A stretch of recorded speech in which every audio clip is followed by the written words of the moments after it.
भगवान देवादिदेव महादेव भगवान शिव त्रिकालदर्शी कैलाशी अविनाशी शंकर की ये पवित्र कथा जिसको मात्र श्रवण करने से ही जीव के संपूर्ण कष्ट दोष समाप्त हो जाते हैं। ऐसी पवित्र पावन शिव महापुराण की कथा सिंहेश्वर बिहार में चल रही है और उस कथा का मूल बिंदु है बाबा सिंहेश्वर नाथ।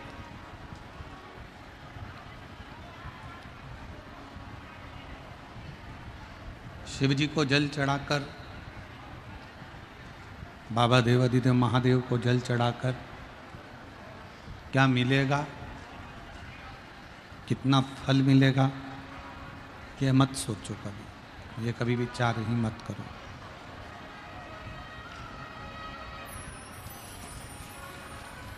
हम शिव जी के मंदिर में जाएंगे, हम भगवान शंकर के मंदिर में जाएंगे, हम शंकर भगवान के मंदिर में पहुंचेंगे, जल चढ़ाएंगे, कितना फल मिलेगा, क्या फल मिलेगा, इस पर हमारा ध्यान नहीं जाना चाहिए। हमारा ध्यान ये जाना चाहिए कि मंदिर जाने का, भोलेनाथ जी से मिलने का, कम से कम शंकर भगवान ने कृपा कर कर हमको मंदिर तक तो बुला लिया। मंदिर तक बुला लिया मतलब हमारे सारे दुख बाबा काट ही गए। प्रथम है आपका मंदिर तक पहुंचना। तेरे मंदिर में आना मेरा काम है और मेरी बिगड़ी बनाना तेरा। तेरी चौखट पर मैं आ ही गया, मुझे दर्शन दिखाना तेरा। आप उसके कथा मंडप तक पहुंच गए, आप उसके पंडाल तक पहुंच गए, आप उसके मंदिर तक पहुंच गए, आप उसकी चौखट तक पहुंच गए। अब ये उसकी मर्जी। वह हमारा हाथ पकड़कर कैसे पार उतार सकता है, वह हमारा हाथ पकड़कर कैसे मंजिल तक पहुंचा सकता है, ये उसकी मर्जी है। आप केवल उसको भजो।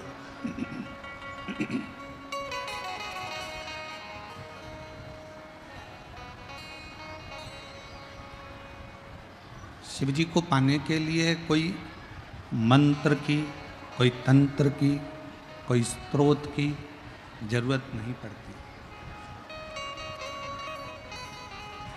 भगवान शंकर को पाने के लिए केवल तुम्हारे भावों की जरूरत पड़ती है। मेरी इसमें कई जीजियां बैठी हैं, कई मेरे ऐसे जीजा बैठे हैं, कई जीजियां बैठी हैं, कई बेटियां बैठी हैं, कई बेटा बैठे हैं, जो हो सकता है कि कुछ पढ़ाई नहीं करें, हो सकता है कोई कॉलेज नहीं गई हो, कोई स्कूल नहीं गई हो, कोई बहुत एजुकेशन नहीं करी हो, बहुत उच्च पढ़ाई ना करी हो, और बहुत अच्छे कॉलेज में भी नहीं पढ़ पाए, बहुत अच्छे स्कूल में भी नहीं पढ़ पाए। पुराना जमाना था, हो सकता है नहीं गए।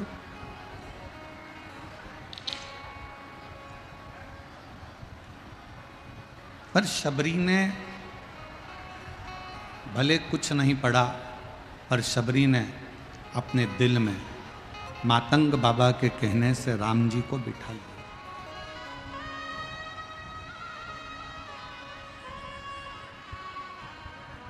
भले शबरी अम्बा ने कोई पढ़ाई करी ना करी, पर शबरी अम्बा ने मातंग बाबा के कहने से राम जी को अपने हृदय में बिठाया, अपने हृदय में विराजमान किया। शबरी अम्बा, माता शबरी ना मंत्र जानती हैं, ना तंत्र जानती हैं, ना विद्या जानती हैं, ना कोई उपासना जानती हैं। माता शबरी को बस मातंग बाबा ने कह दिया था कि राम एक दिन तेरे दरवाजे पर आएंगे, तो बुआरी लगाती रहे, झाड़ू झाड़ती रहे।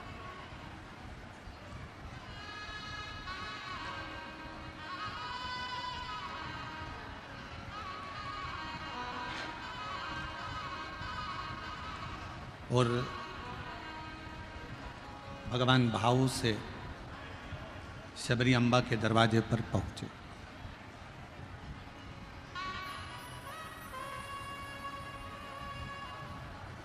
वो कहते हैं ना, शबरी के झूठे बेर भी खाते रहा करो, भक्तों के घर भी सांवरे आते रहा करो। कहते हैं प्रेम से प्रभु छिलके भी खा गए, कहते हैं प्रेम से प्रभु छिलके भी खाते,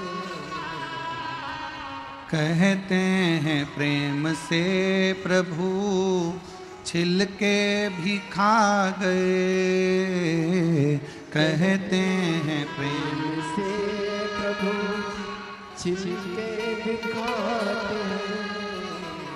शबरी के झूठे बेर भी खाते रहा करो, शबरी के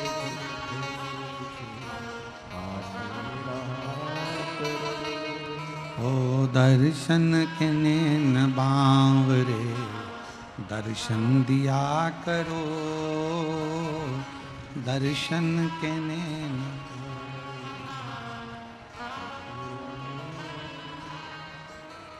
शबरी अम्बा, माँ शबरी, जिनके गुरु ने केवल एक बात कही, तुम्हें मंत्र नहीं आते, तुम्हें साधना नहीं आती, तुम्हें उपासना नहीं आती, तुम भजन नहीं जानते, तुम किसी कॉलेज में, किसी स्कूल में, किसी विद्यालय में नहीं पढ़े, पर एक बात याद रखो, झाड़ू लगाते रहना, रास्ता बुआरते रहना, रास्ता साफ करते रहना। और शिव पुराण भी तो यही कह रही है। मेरी जीजियों, शिव महापुराण क्या कह रही है? शंकर के मंदिर में एक लोटा जल चढ़ाने भी अगर तुम ना जा सको तो शंकर जी के मंदिर को झाड़ू लगाने चले जाया करो, थोड़ा पोछा लगा दिया करो, थोड़ी सफाई कर दिया करो। क्यों?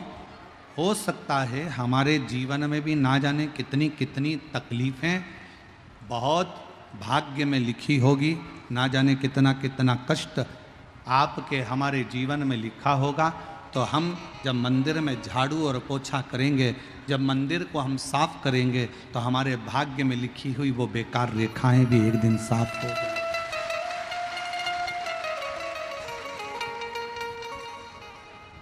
भगवान को कोई मंत्र नहीं चाहिए, भगवान को कोई तंत्र नहीं चाहिए, भगवान को कोई साधना नहीं चाहिए। भगवान को केवल एक भाव, भगवान को केवल एक शुद्ध भाव भगवान को चाहिए, केवल एक शुद्ध भाव। और शिव महापुराण की कथा तो कहती है कि शंकर को दिखावा प्रिय ही नहीं है।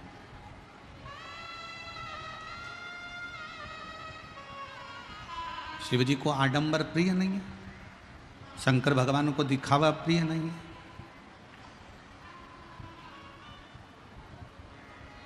जरूरी नहीं कि आप मस्तक पर त्रिपुंड लगाओगे तो शंकर के भक्त कहलाओगे।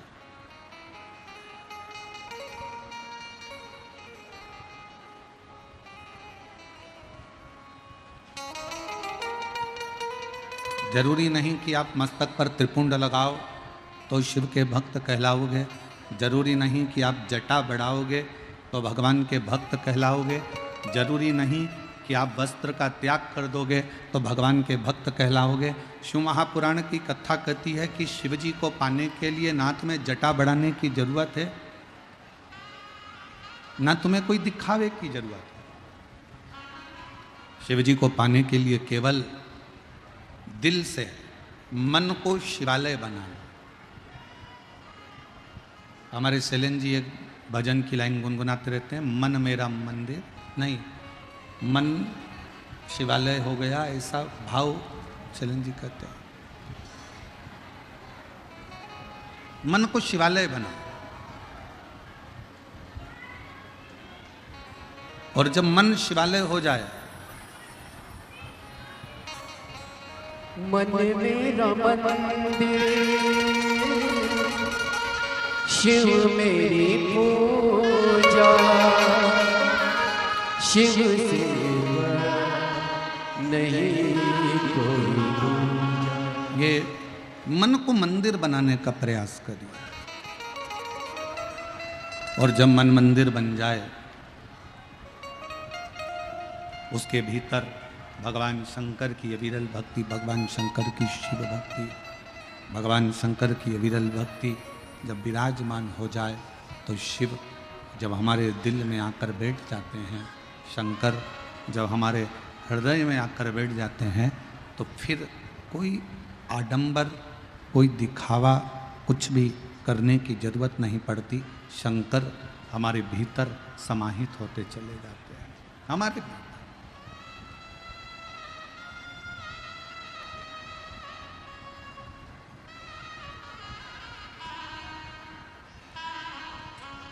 शिव को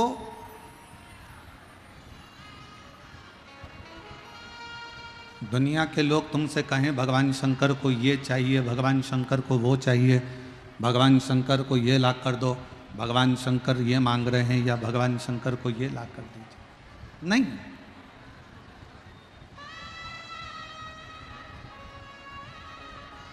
एक कितना सुंदर प्रसंग है। एक भानुमति नाम की एक महिला थी,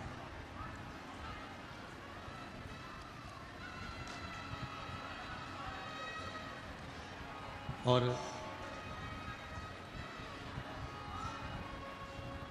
उसके पति का नाम था रामनाथ।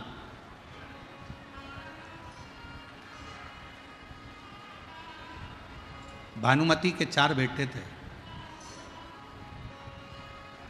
रामनाथ का काम लकड़ी काटकर बेचने का था।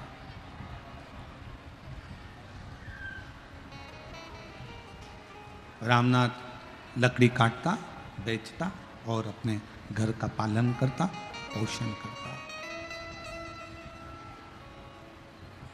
4 बच्चे हैं भानुमति के।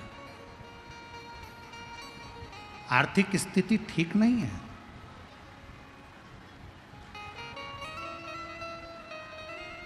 सुबह अगर भोजन मिल गया तो शाम के पते नहीं है, और शाम को मिल गया तो सुबह के पते नहीं है। कभी कभी तो ऐसा होता था कि दिन भर ही भोजन नहीं मिलता था, ना सुबह मिलता था, ना शाम को मिलता था।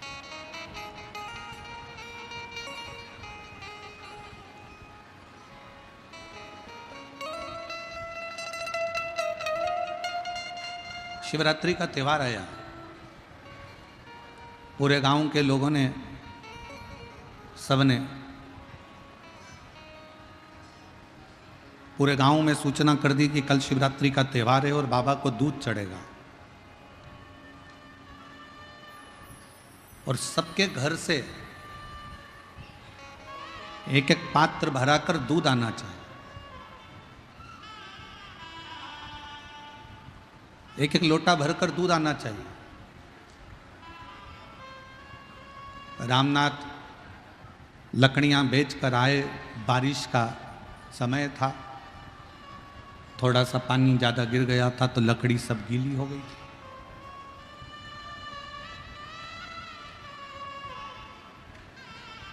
कोई माउटा पानी का आया और वो सारी लकड़ियों को गीली कर कर चले गया। तो रामनाथ को बच्चों के लिए ना तो भोजन मिला है, ना लकड़ी मिली है, ना कोई सामग्री उसके पास में आई। रामनाथ आए, तन का पिछोड़ा नीचे रखा बैठकर अपनी पत्नी से कहने लगे, आज समझ में नहीं आता कि भोजन के लिए ना तो मैं बच्चों के लिए कुछ ला सका हूं, ना घर का पालन करने के लिए कोई मेरे पास में धन है, कुछ भी नहीं है मेरे पास।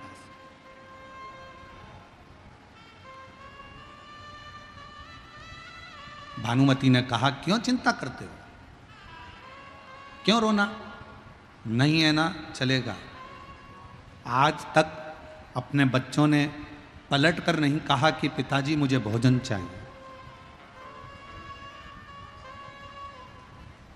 जब भोजन मिल जाता था बच्चे खा लेते थे, जब भोजन नहीं मिलता तो बच्चे भूखे रहते।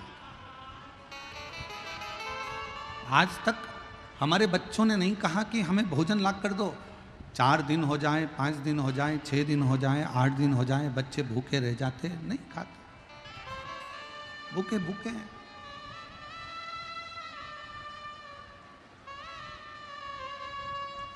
रामनाथ से भानुमति ने कहा, तुम दुख मत मनाओ, सोचो मत।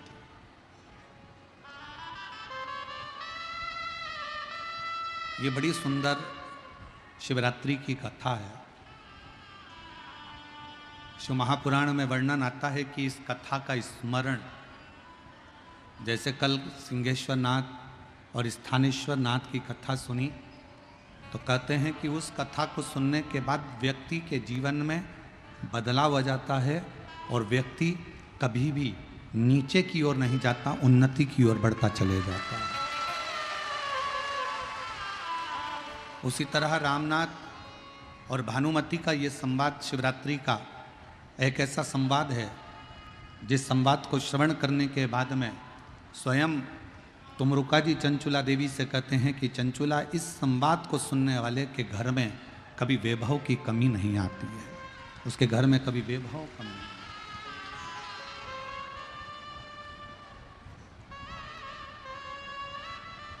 और जितने शिवभक्त लोगों को पानी बांट रहे हैं या टॉफ़ी बांट रहे हैं या पंडाल के अंदर कोई सामग्री बांट रहे हैं, उनसे कहेंगे बांटो, मना नहीं, पर जब कोई मूल संवाद चले ना तब आप भी बैठकर सुनो। बिहार में ये मौका बार बार नहीं लगता, ना जाने क्या बाबा ने कृपा करी जो सिंहेश्वर में ये मौका लगा है, उसको सुनो।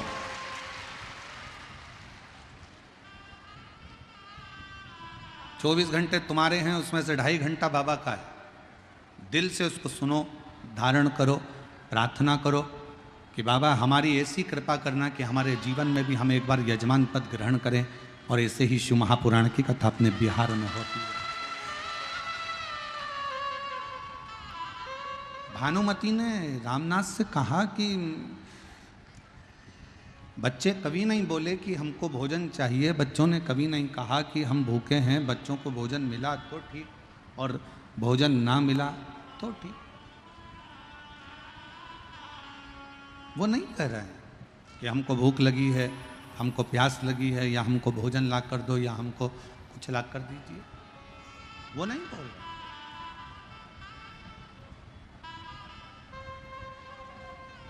आप चिंता मत करो, छोड़ दो शिव पर।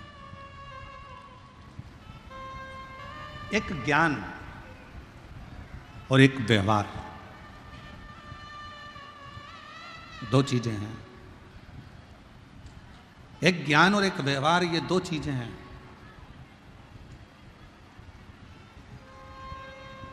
व्यवहार भी प्रबल है और ज्ञान भी प्रबल है, पर इन दोनों में सबसे ज्यादा प्रबल क्या है? शिव महापुराण में तुमरुका जी कहते हैं इनमें सबसे ज्यादा प्रबल है व्यवहार। कभी कभी कोई मोटी फाइल किसी ऑफिस में, किसी ऑफिसर के पास में, राजनेता के पास में, कोई प्रशासन के पास में, कोई अन्य जगह पर कोई व्यक्ति का काम अटक जाता है, तो कई बार ज्ञान काम नहीं आता और व्यक्ति का जो व्यवहार होता है ना, प्रेम होता है ना, व्यवहारिकता होती है ना, वो फाइल को पूर्ण कर देता है। कभी कभी व्यवहार और ज्ञान, ये व्यवहार और ज्ञान में से कभी कभी ज्ञान हो सकता है कि समस्या की घड़ी में काम ना आए,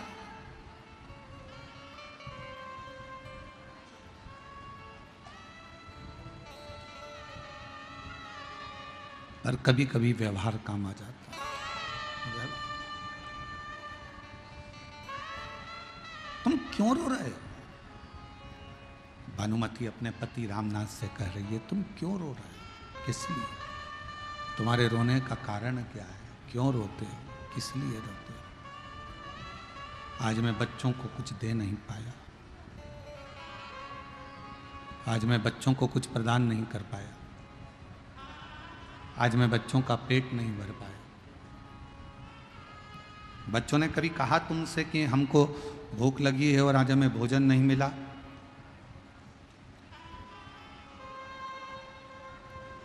बच्चों ने नहीं कहा ना, तो फिर क्या रोना? घर का सबसे बड़ा संस्कार यही है, एक बेटी जब उसकी शादी हो रही हो, अपने पापा का चेहरा देखकर, अपने पिता का चेहरा देखकर बेटी अपने पापा के पास जाकर कह दे, बाबुल, ए बाबू, बाबूजी, पिताजी, मेरी शादी हो रही है, पर एक बात कहूं पापा, इतना कर्जा मत कर लेना कि मेरे जाने के बाद तुम पूरी जिंदगी कर्जा चुकाते रहो। इतना कर्जा ना करिए पापा। बाबूजी, माना मैं आपकी बेटी हूं, पर पापा मैं आपको कर्जे में भी नहीं देख सकती, मैं आपको दुखी नहीं देख सकती। माना मैं आपकी बेटी हूं, पर मैं आपको कर्जे में नहीं देखूं। बाबा,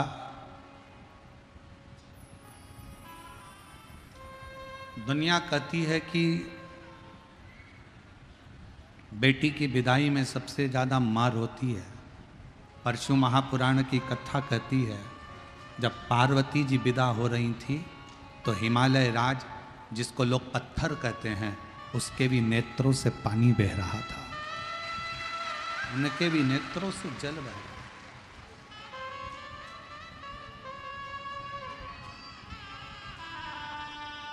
बेटा माँ को प्रिय होता है और बेटी पापा को, उसके पिताजी को प्रिय होती है, उसके बाबुल को प्रिय होती है,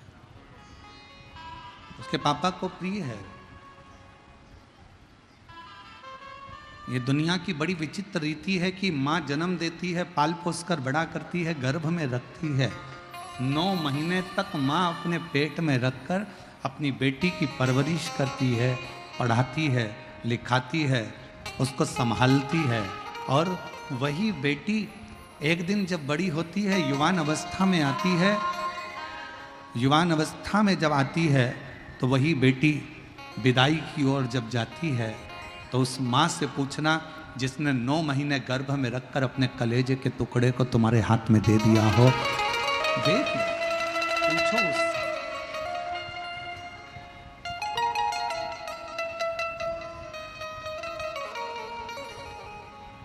और कैसो अमीर साहूकारो म्हारा बाबुल, बेटी धरी ना जाए। अरे मांग काटी का बाबुल हमको दीजे, और चूड़ी रतन जड़ायो रे म्हारा बाबुल, बेटी धरी ना जाए। कैसो अमीर साहूकारो म्हारा बाबुल, बेटी धरी ना जाए। कितना भी धन हो, कितना भी वैभव हो, कितनी भी सत्ता हो, कितना भी धन भरा पड़ा हो, फिर भी एक क्षण ऐसा आता है कि बेटी को विदाई करते समय बाप को लगता है कि मेरी सारी दुनिया, मेरा सारा दौलत, मेरा सारा धन कहीं चले गया, कहीं चले गया। क्यों रो रहा है? किस लिए? और मेरी बेटियों, लोग कहते हैं कि बेटा पिंडदान करेगा तो माँ बाप को मोक्ष मिलेगा।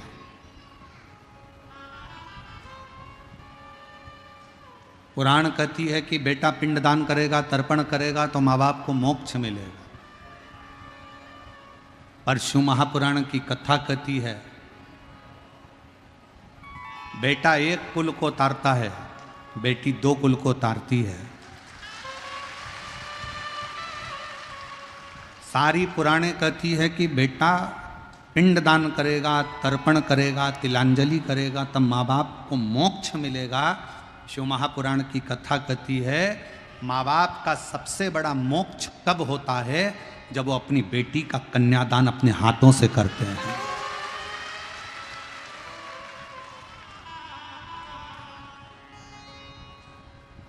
तुम किसी भी कॉलेज में पढ़ो, तुम कितनी अच्छे स्कूल में पढ़ो, तुम्हारी दोस्ती चाहे किसी से भी हो, हमें दिक्कत नहीं है।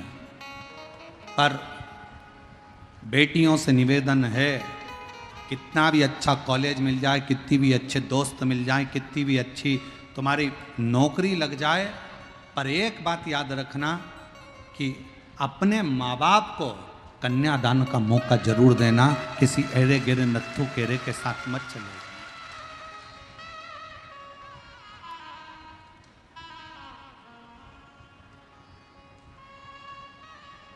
एक नर्क ऐसा होता है जिस नर्क में कन्यादान का पूछा जाता है। हमको बिहार की रीति रिवाज नहीं मालूम, पर हमारे यहाँ का रीति रिवाज है, हमारे यहाँ का रीति रिवाज है जब लड़की का कन्यादान करा जाता है तो आटे की एक लोई बनाई जाती है। इधर बिहार का तो हमको नहीं मालूम। आटे की एक लोई बनाई जाती है, उसके अंदर कुछ रख दिया जाता है, सोना चांदी रुपया पैसा, और लोई बनाकर जब कन्यादान होता है तो उस लोई को रखा जाता है, लड़के का हाथ नीचे रखकर फिर कन्यादान बाप करता है। बोलो इधर होता है कि नहीं होता, हमको नहीं मालूम, पर हमारे उधर की रीति है। लोग कहते हैं कि लड़का पिंडदान करता है, लड़का जब तलांजलि देता है तब माँ बाप को मोक्ष मिलता है। शिव पुराण कहता है कि बेटी के हाथ में जब वो आटे की लोई आती है और कन्यादान जब छूटता है, उस समय पर बाप जब कन्यादान कर रहा होता है, माँ जब कन्यादान कर रही होती है, हाथ में बस वो रखा कर जल जब छोड़ा जाता है कन्यादान का, उसी समय पर माँ बाप मोक्ष प्राप्त कर लेते हैं। फिर उनको कोई नरक नहीं भोगना पड़ता।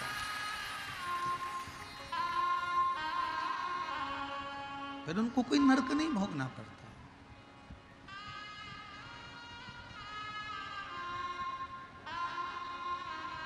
एक हृदय की रीत है। जब पार्वती जी की विदाई हो रही थी,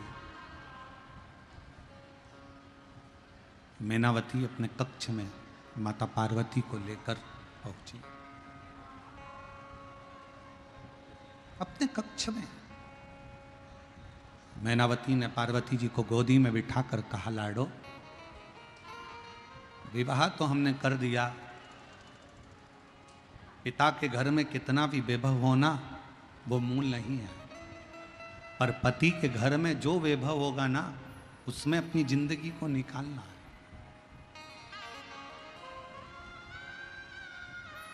एक अच्छे बेटे की परीक्षा कब होती है? जब उसकी पत्नी आ जाती है, शादी हो जाती है, तब बेटे की सही परीक्षा होती है। बेटी की सही परीक्षा कब होती है? जब वो युवान हो जाती है, जवानी अवस्था में आ जाती है, और उस समय पर बेटी की परीक्षा होती है कि ये माँ बाप के अनुसार चल रही है या किसी अन्य लड़के के चक्कर में अपने माँ बाप को ठोकर मारकर जा रही है। बेटे की परीक्षा होती है जब उसकी शादी होती है, बहू आ जाती है। बेटी की परीक्षा होती है जब वो जवान होती है, युवान अवस्था में आती है। एक पति की परीक्षा जब होती है, जब पत्नी बीमार पड़ती है और पति उसकी सेवा में लगता है। और पत्नी की परीक्षा तब होती है जब पति के पास कुछ नहीं रहता और वो कदम से कदम मिलाकर अपने पति को धीरज बंधा देती है, तब पत्नी की परीक्षा होती है।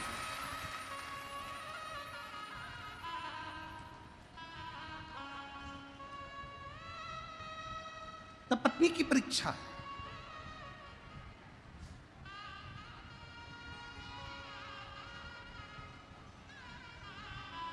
पार्वती जी ने माता को कहा, मां आप चिंता ना करें, मेरे माँ बाप के जो संस्कार हैं वो मेरे सम्मुख में रहेंगे। सम्मुख।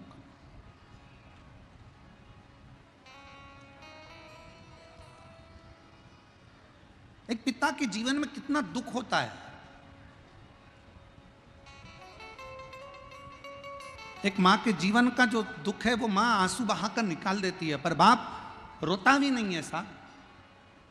उसके जीवन का जो दुख है वो खुद जानता है। वो एक लाइन आती है ना कि वो मैया पे क्या बीत रही बहना तू ये, मैया पे क्या बीत रही बहना तू ये, कलेजे के टुकड़े, कलेजे के टुकड़े को रो रो के भुलाना, बाबुल का ये घर बहना 2 दिन का ठिकाना। जीवन में कितना दुख एक पिता की जिंदगी में आता है,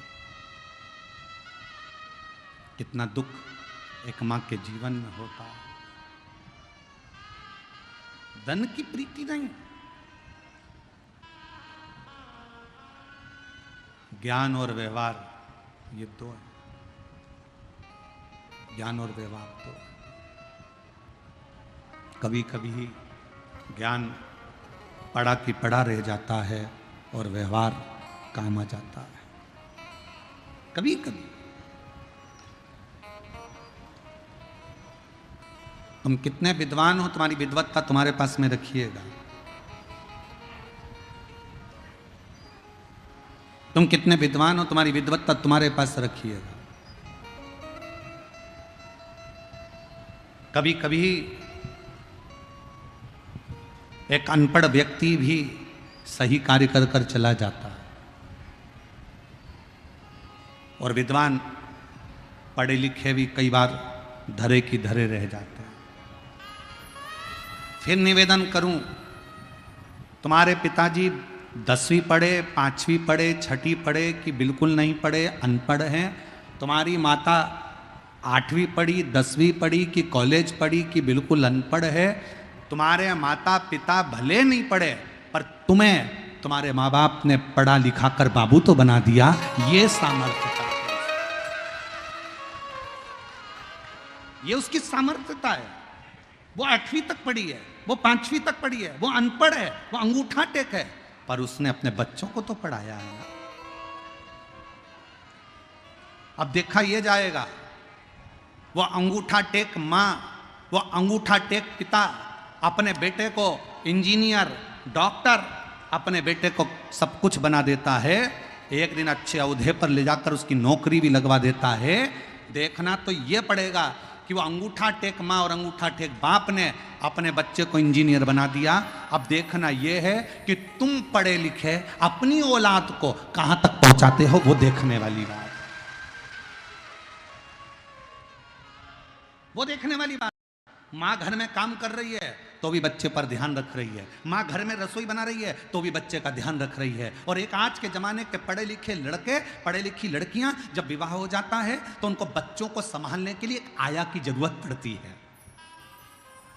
बच्चों को संभालने के लिए एक आया की जरूरत है जो बच्चे को संभाले। झाड़ू लगाने के लिए झाड़ू वाली की, बर्तन वाले के लिए बर्तन मांजने वाली की, कपड़ा धोने वाले की, झाड़ू पोछा करने वाले की, रसोई बनाने वाले की, पूरे घर में सारे नौकर चाकर की जरूरत पड़ती है। पर एक अंगूठा टेक माँ झाड़ू भी लगाती है, पोछा भी लगाती है, बर्तन भी मांजती है, भोजन भी बनाती है और आए हुए मेहमानों का सम्मान भी करती है। और तुम जैसे बेटे को कभी कलेक्टर, कभी एसपी और कभी इंजीनियर, कभी डॉक्टर बना देती है। उसको नहीं आता कुछ भी, वो नहीं जानती, ज्यादा पढ़ा लिखी नहीं है। और सही बोलूं ना मेरी बहनों, ओ मेरी बिहार की जीजियों, कई मेरी जीजियां तो ऐसी आज भी बैठी हुई हैं, और आज भी भारत की भूमि पर ऐसी माताएं हैं, ऐसे पिता हैं जिनको आज भी स्क्रीन टच मोबाइल चलाना नहीं आता, आज भी है। और स्क्रीन टच तो जाने दो, कीपैड पे भी कोई फोन लगा कर देगा तो बात कर लेगी, नहीं तो वो नंबर दबाना भी नहीं जानती। ये जो पीढ़ी है ना, जिसका दर्शन आज तुम कर रहे हो ना, ये पीढ़ी का दर्शन आने वाले समय में नहीं होगा। आने वाले समय में तो ऐसे बच्चे पैदा हो रहे हैं कि जब तक उनके हाथ में मोबाइल नहीं दो तब तक मुंह में एक निवाला नहीं लेते हैं।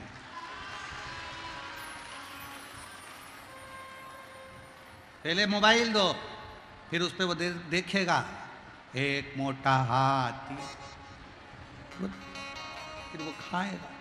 मम्मी उसके आगे पीछे घूमेगी, बेटा खा ले, बेटा खा ले, बेटा खा ले, बेटा खा ले। फिर कई बार बूढ़ी बूढ़ी माताओं के जब छठ पर्व में जब बहुएं आती हैं ना, मुंबई से, पूना से, पटना से जब बहुएं आती हैं ना, तो बूढ़ी बूढ़ी बिहार की फिर माताएं कहने में पीछे नहीं हटती। कई बार बिहार की माताएं फिर कह देती हैं, हमारी भी 4 औलाद थी, हमने पाल पोस के बड़ा कर दिया, खिला देते थे एक बार और खेलने चले जाते थे। और धाय बहू तेरी औलाद से, ऐसी औलाद पैदा करी, उसके पीछे 24 घंटे नाचो, ले बेटा खा ले, ले बेटा खा ले, ले बेटा खा ले, ले बेटा खा ले। धाय ऐसी बहू से कहां ढूंढोगे उसको, कैसे ढूंढोगे उसको? आज भी वो अंगूठा टेक माँ, आज भी वो अंगूठा टेक पिता अपने बच्चों के लिए सब कुछ करना चाहता है, सब कुछ।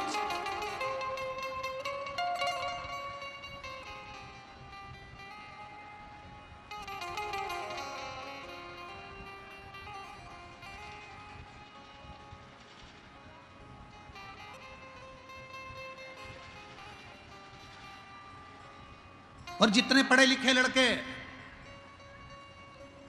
बिहार से गए हुए, जितने बेटा बेटियां, तुम चाहे मुंबई रहो, चाहे पुणे रहो, चाहे विदेश में रहो, चाहे देश में रहो, जहां तुम्हारी मर्जी पड़े, जहां बिहार के ये बच्चे अपनी पत्नी और अपने बच्चों के साथ रह रहे हैं, मैं उनसे निवेदन करूंगा, आप भले वहां तुम्हारा बंगला बनाओ, चाहे कोठी बनाओ, पर तुम्हारे बूढ़े माँ बाप जिस गांव में रहते हैं ना, एक बार साल में 2 बार अपने माँ बाप के पास आकर पूछा करो, बाबूजी कोई चीज की जरूरत हो तो मैं बनवा देता हूं।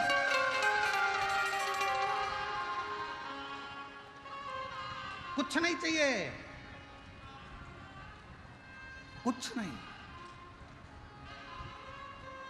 कितनी मां बैठी है जो अपने बेटे से बोली एक बार, मेरे को साड़ी दिला, मुझे हाथ की चूड़ी दिला। जितनी मेरी जीजियां बैठी हैं, इन्होंने कभी अपने बेटों से नहीं कहा कि मुझे साड़ी दिला, मुझे चूड़ी दिला। पति से जरूर बोली पर अपने बेटों से नहीं बोली। और उल्टा बेटों को जरूरत पड़ी तो माँ ने अपनी अलमारी खोलकर निकाल कर दे दिया, पर माँ ने कभी अपने बच्चों से नहीं कहा कि मुझे कुछ दिलाओ, मुझे नहीं चाहिए। एक माँ कहती है मेरे पास में सब कुछ है, मेरा पति है मेरे पास में, मेरी दौलत है मेरे पास में, और मेरा ये परिवार मेरे पास में है, तो मैं क्या करूंगी इस संपदा का, क्या करूं उसको? संपदा का क्या करना है मुझे? शिव महापुराण की कथा कहती है, ज्ञान का अभिमान ना करिए, ज्ञान का अभिमान ना करिए, कुछ काम व्यवहारिकता में करने का प्रयास करिए। तुम्हारे पापा नहीं पढ़े लिखे, अपना ज्ञान अपने पास में रखिए। तुम्हारी मम्मी नहीं पढ़ी लिखी, अपना ज्ञान अपने पास में रखिए। तुम्हारे घर के बुजुर्ग नहीं पढ़े लिखे, अपना ज्ञान अपने पास में रखिए। कभी कभी अगर माँ बाप के पास में आकर बैठो, बुजुर्गों के पास में आकर बैठो, तो ज्ञान की चर्चा नहीं, व्यवहारिकता की चर्चा होना चाहिए। मम्मी आपके हाथ का भोजन अच्छा लगता है, पापा आप थोड़ा बैठा करो, पापा को माँ को थोड़ा हृदय लगाने का प्रयास करो, थोड़ा थोड़ा सा प्रयास।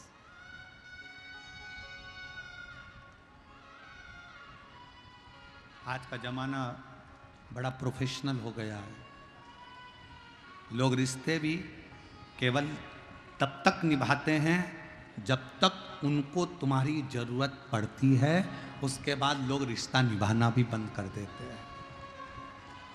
आज का जमाना प्रोफेशनल हो गया। जरूरत है तो रिश्ता है, जरूरत खत्म और रिश्ता खत्म।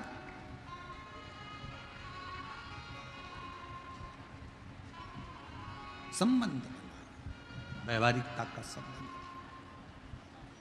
भानुमति ने रामनाथ से कहा, क्यों चिंता करते हो, अपने बच्चे हैं, आप चिंता ना करिए, आप टेंशन मत लो, आप चिंता मत करो। ये अपने बच्चे हैं, भोजन मिला तो ठीक है, नहीं मिला तो ठीक है। ये आपसे कभी नहीं कहेंगे कि हमें भोजन मिला कि ना मिला, हमें कुछ मिला कि नहीं मिला, ये कभी नहीं कहेंगे, आप टेंशन मत लो। दरवाजा बजाया गया, आवाज लगाई,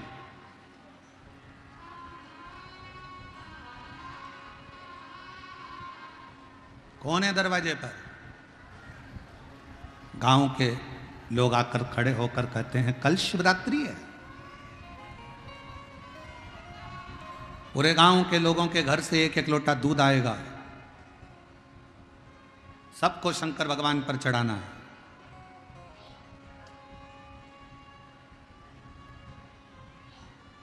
रामनाथ, तुम्हारे घर से भी एक लोटा दूध शंकर जी के मंदिर में, शिवालय में एक चढ़ाने के लिए आना चाहिए। अब गांव के पटेल खड़े हो, गांव का सरपंच खड़ा हो, गांव का कोई विद्वान खड़ा हो, तो उनको पलटकर ये थोड़ी ना कहा जाता कि मेरे पास में कुछ नहीं है। ठीक है साहब, चढ़ाऊंगा जरूर। जब तुम्हारे दरवाजे पर कोई कुछ लेने के लिए आए ना, तुम्हारे दरवाजे पर अगर कोई कुछ लेने के लिए आए तो बिल्कुल कभी ये मत बोलो कि मेरे पास कुछ नहीं है, मैं नहीं दे सकती, मेरी तो इतनी बेकार परिस्थिति है, मैं कहाँ से ला के दूंगी, मेरे पास तो 1 रुपया नहीं है। नहीं, उससे कहो आप चिंता मत करो, आप कार्यक्रम करो, जब मेरा बाबा मुझे देगा ना तो मैं झोली भरकर तुम्हारे दरवाजे पर डालकर चली जाऊंगी, तुम चिंता मत करो।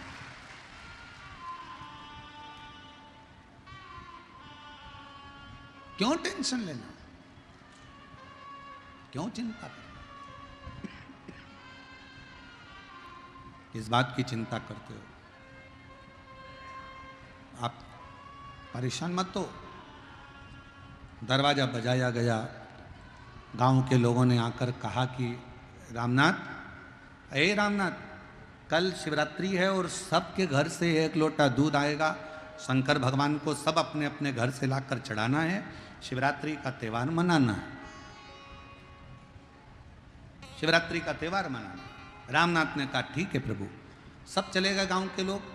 पत्नी और पति को रात भर नींद नहीं आ रही, पूरी रात हो गई, चिंता में पड़े पड़े, टेंशन में पड़े पड़े, पूरी रात हो गई, पूरी रात। बच्चे सो रहे हैं। पति ने, रामनाथ ने अपनी पत्नी से कहा कि बच्चे 2 दिन के भूखे हैं, उनको भोजन नहीं मिला तो दूध कहां से लाऊंगा?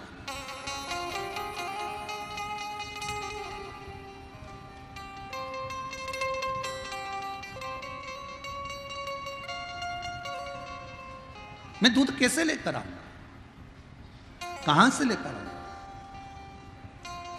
पत्नी कहती है क्यों चिंता करते हो, 2 दिन भूखे रहे ना, कल भी भूखे रहेंगे, शिवरात्रि का व्रत हो जाएगा। क्यों चिंता करते हो, शिवरात्रि का व्रत हो जाएगा। दूध नहीं मिलेगा तो जल ही चढ़ा देंगे। गांव के लोग क्या कहेंगे? सारे घर से 1-1 लोटा दूध आना है और गांव के लोग क्या कहेंगे? पत्नी कहती आप चिंता मत करो, आप अपना विश्राम करो। ये धर्म पत्नी होती है। कितना भी कर्जा हो जाए, धर्म पत्नी खड़ी होकर कहते चिंता मत करो, कमाएंगे जब देंगे। पति कह रहा है मैं तो मर जाऊं तो अच्छा, सुसाइड कर लूं, नहर में चले जाऊं, नदी में चले जाऊं, कहां से कर्जा चुकाऊंगा? पत्नी उस जगह पर खड़े होकर कहते तुम्हें चिंता करने की जरूरत नहीं है, जब आएगा तब देंगे। मरने का प्लान छोड़ो और व्यापार आगे कैसे बढ़ाना है, उन्नति की ओर कैसे बढ़ना है, अपन को कितनी मेहनत करना है, उस पर ध्यान दिया जाए।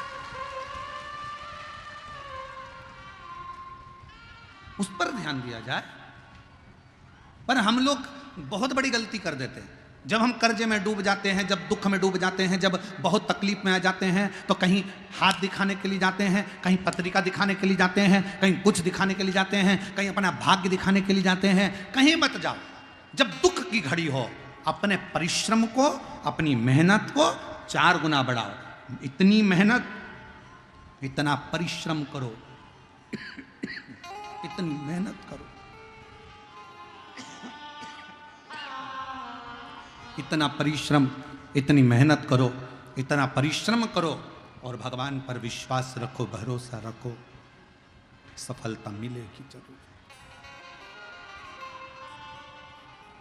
भटक रहे हैं, भटक रहे हैं। और लोगों ने क्या कहा, किसी के यहाँ पूछने गए, साहब हमारे यहाँ इतना तकलीफ क्यों है, तो कह दिया तुम्हारी पड़ोसन ने, तुम्हारे रिश्तेदार ने तुम्हारे ऊपर कुछ कर दिया, इसलिए तुम दुखी हो। तो उससे कहो इसको सही कर दो। जो पड़ोसन ने हमारे ऊपर करा, तुम पड़ोसन पे कर दो, करो तो सही। भाई, संसार में किसी की सामर्थ्यता नहीं है कि कोई किसी के ऊपर टोना कर दे। किसी की सामर्थ्यता नहीं है। अगर टोना करने वाले होते तो बड़ी बड़ी फैक्ट्रियों वालों पर करते हैं। तुम्हारी छोटी सी पान की दुकान पर कोई टोना नहीं करता, जिसमें 10 रुपए की कमाई होती हो, 20 रुपए की कमाई होती हो, उसमें क्या टोना करेगा कोई। ये हमारे भाग्य का खेल है, ये हमारी किस्मत का खेल है। हम परिश्रम से थोड़ा सा डाउन हुए, इसलिए डाउन पर चलेगा।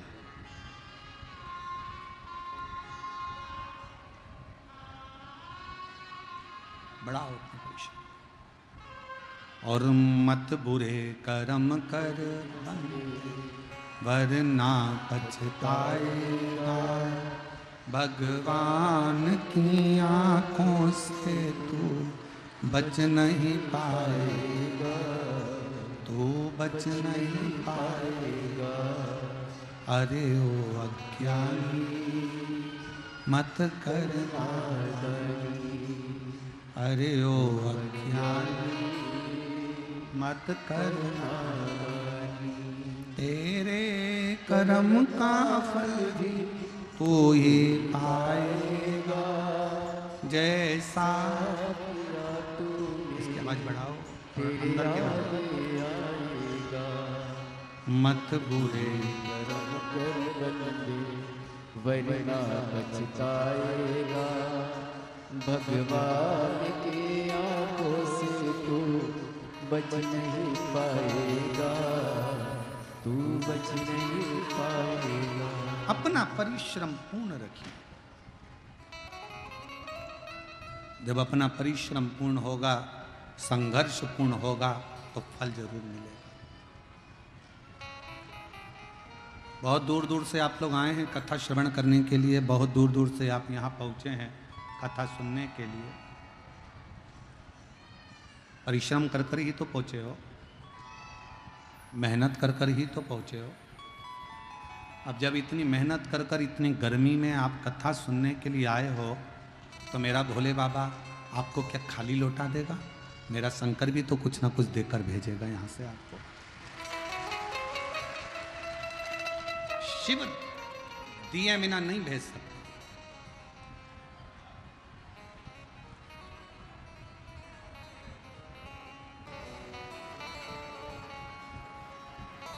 लोग कहते हैं गुरुजी समस्या बहुत बड़ी है। हमने पूछा कितनी बड़ी है, कि बहुत बड़ी है। फिर पूछा कितनी बड़ी समस्या है, बहुत बड़ी है। हमने पूछा कितने साल की है समस्या, कितने साल से है? 10 साल, 15 साल, 20 साल, 24 साल, 25 साल, कितने साल?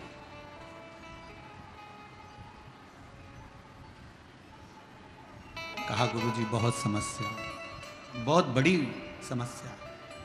हमने कहा समस्या कितनी भी बड़ी हो, कैलाश पर्वत पर बैठने वाले महादेव से बड़ी नहीं हो सकती है। वो उसके चरणों की रज ही है।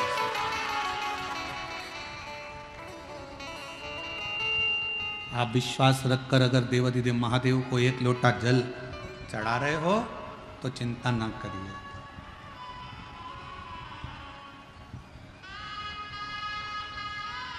आप शिव को आश्रित होकर शंकर की शरणागति लेकर उसको भज रहे हो। क्या सोचना, क्या विचार करना। महाराज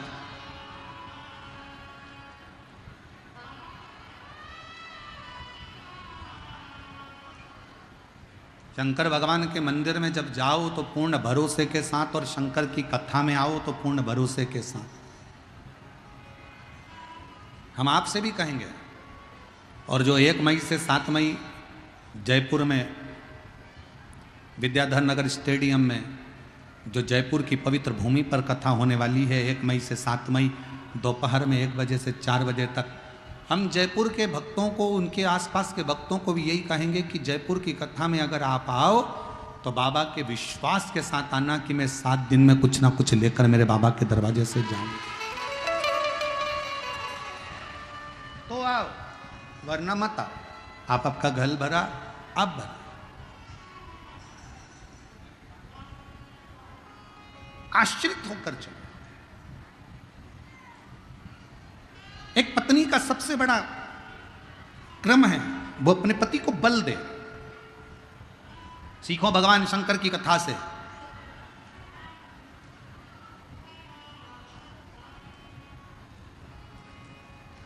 महिषासुर को मारना था। महिषासुर को मारना है। देवताओं ने एकत्रित होकर विचार करा कि इसको मारेगा कौन। कहा इसको वही मार सकता है, इसने वर में मांगा है कि मैं किसी स्त्री के हाथ से मरूं। तो इतने में भगवान ब्रह्मा जी बोले कि, भगवान विष्णु बोले कि एक काम करो ब्रह्मा जी, तुम्हारी धर्मपत्नी ब्रह्माणी को कह दो कि वो महिषासुर को मार दो। ब्रह्मा जी बोले मेरी पत्नी ब्रह्माणी महिषासुर को नहीं मार सकती। क्यों? क्योंकि ब्रह्माणी ने मुझे श्राप दिया है कि पूरी पृथ्वी पर मैं केवल एक जगह पर पूजा जाऊंगा, वो पुष्कर की भूमि है।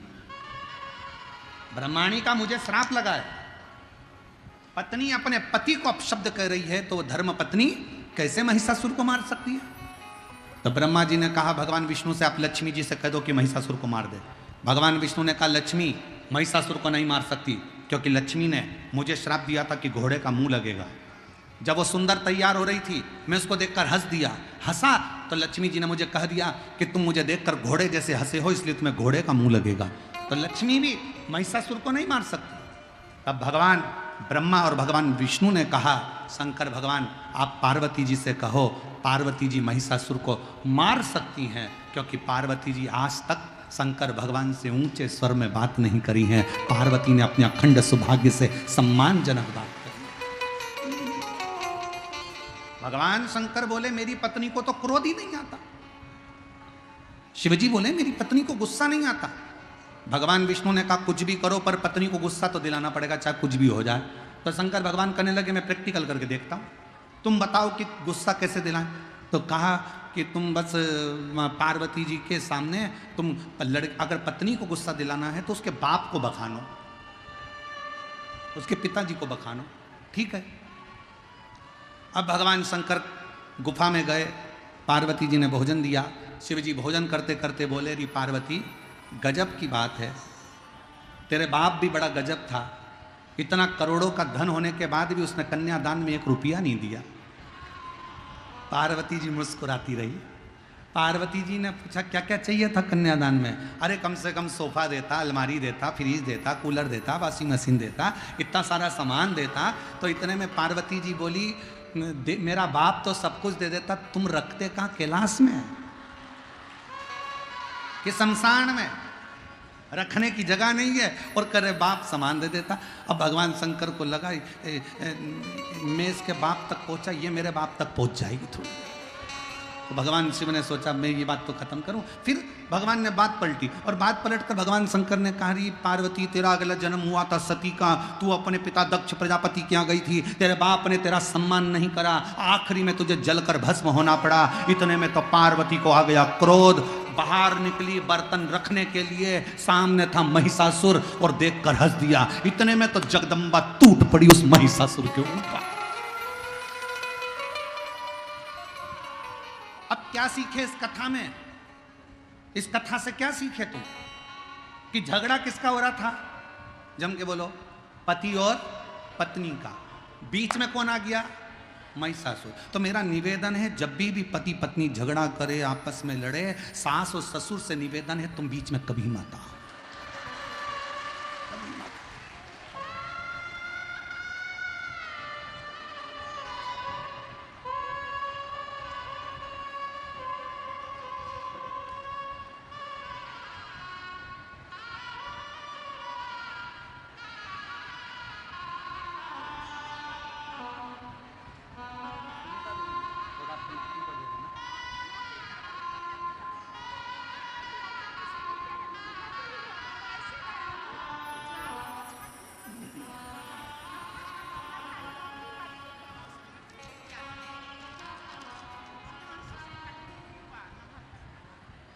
दीदी ने लिखा है, मेरा नाती बोलने लगा और मेरा एक बेटा जो कई सालों से नौकरी की तलाश में था, नौकरी नहीं लग रही थी, तब मैंने पशुपति व्रत किया और बाबा की कृपा से हाई स्कूल सेकंड में भौतिक का शिक्षक बन गया। मैं बाबा को यहाँ प्रणाम करने के लिए आई हूँ। बहुत बहुत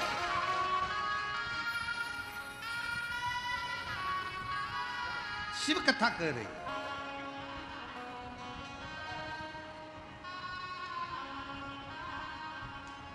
भगवान शंकर और पार्वती का झगड़ा हो रहा है और बीच में कौन आ गया? जम के बोले जरा, महिषासुर। जब पति पत्नी का झगड़ा हो, भूल से भी, बच्चों से भी कहेंगे, अगर पति पत्नी का झगड़ा हो, बच्चों से भी निवेदन है, ना मम्मी के पास जाना ना पापा के पास जाना, नहीं तो मंदिर के घंटे तेरा बजा। बच्चों को बिल्कुल ना जाए, थोड़ा शांति होगी अपने आप। और होता है कभी कभी पति कुछ बोल दे, पत्नी को गुस्सा आ जाए तो वो बच्चों को धो देती है, क्रोध। कथा कह रही है, भगवान शंकर का संवाद कर रहा है कि